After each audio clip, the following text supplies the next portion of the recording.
महाराष्ट्र देशा म्हणून जे पुस्तक प्रकाशित केलं होतं, तुम्हाला सगळ्यांना कल्पना असेल की मी एरियल फोटोग्राफी केली होती आणि माझ्या फोटोग्राफीचा विषय छत्रपती शिवाजी महाराजांचे गडकिल्ले हाच होता.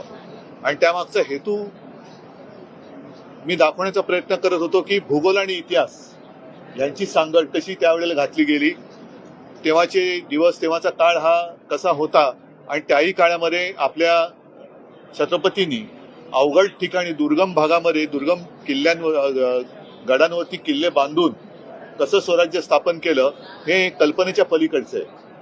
आता युनेस्कोनी सुद्धा त्याला एक दर्जा दिलेला आहे. तो दर्जा टिकवणं आणि त्या गडकिल्ल्यांचं संवर्धन करणं हे सरकारचं तर आहेच, पण आपल्या सगळ्यांचं एक कर्तव्य आहे. या निमित्ताने मला आणखीन एक उल्लेख करावासा वाटतो, तो म्हणजे हिरोजी इंदोलकर, ज्यांनी रायगडाचं बांधकाम हे त्यांच्या आधिपत्याखाली झालं. आणखीन काही किल्ले, म्हणजे माझ्या ऐकण्यात आलं की सिंधुदुर्ग असेल किंवा प्रतापगड असेल, आणखीनही काही किल्ले असू शकतात, त्या हिरोजी इंदोलकरांनी, म्हणजे आपण जर का रायगडावरती गेलो तर तिथे छत्रपती शिवरायांची समाधी आहे, जगदीश्वराचं मंदिर आहे आणि खाली एक पाटी आहे. त्या पाटीवरती असं कोरलंय, सेवेचे ठाई तत्पर हिरोजी इंदुलकर.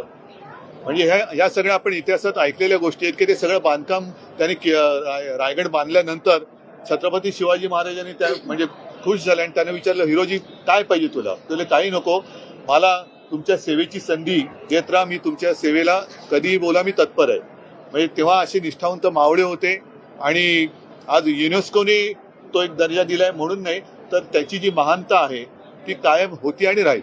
महाराष्ट्राच्या स्मारकाचं पहिल्या टप्प्याचं काम जवळपास पूर्ण होत आलेलं आहे. दुसऱ्या टप्प्याच्या कामाला सुरुवात झालेली आहे. मात्र जी माहिती मिळते त्यानुसार निधी अभावी काही कामं रखडली आहेत. निधी नाही, काही तांत्रिक बाबी आहेत. मला असं वाटतं याच्यावरती मुख्यमंत्री जास्त चांगल्या पद्धतीने स्पष्टीकरण देऊ शकतील. आज सुप्रीम कोर्टामध्ये किल्ल्याच्या संदर्भात एक ऑगस्टमध्ये आणि संपूर्ण केसचा निकाल देणार. ऑगस्टमध्ये निकाल देणार असतील तर नक्कीच एक समाधानकारक गोष्ट आहे. आणि शेवटची एक आशा आमची सर्वोच्च न्यायालयाची आहे, जिथे ह्या चोरीच्या प्रकरणाचा न्यायनिवाडा होईल. कारण आज जे आमचं चिन्ह चोरले गेले, मी नेहमी सांगतो की कदाचित किंवा आहे, निवडणूक आयोगाला निवडणुकीचं चिन्ह देण्याचा अधिकार आहे, मात्र पक्षाचं नाव बदलण्याचा अधिकार नाही. तो निवडणुकी आयोगाचा अधिकार नक्कीच नाहीये. कोणाचं नाव उचलून दुसऱ्याला द्यायचं हा निवडणूक आयोगाचा अधिकार नाहीच आहे, असूच शकत नाही आणि तो आम्ही मान्य करत नाही. हा निवडणूक आयोगाचा अधिकारच नाही की नाव, एखाद्या पक्षाचं नाव उचलून दुसऱ्या कोणत्याही येरागाबाळाला द्यायचं. हे निवडणूक आयुक्ताचं कार्यक्षेत्र किंवा त्याचं क्षेत्रच नाहीये. ते निवडणूक निशाणी ठीक आहे, त्याच्याबद्दलही केस सुरू आहे, पण नाव तर आम्ही त्यांचा अधिकार मानतच नाही, मानू शकत नाही, मानतच नाही.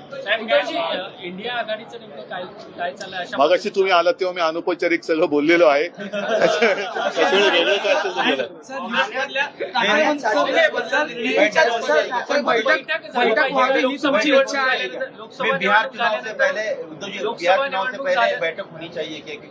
क्यों नहीं, लोकसभा चुनाव के बाद इंडिया आघाड़ी की मीटिंग नहीं हुई है. मैं तो चाहता हूं कि जल्द से जल्द वो हो जाए.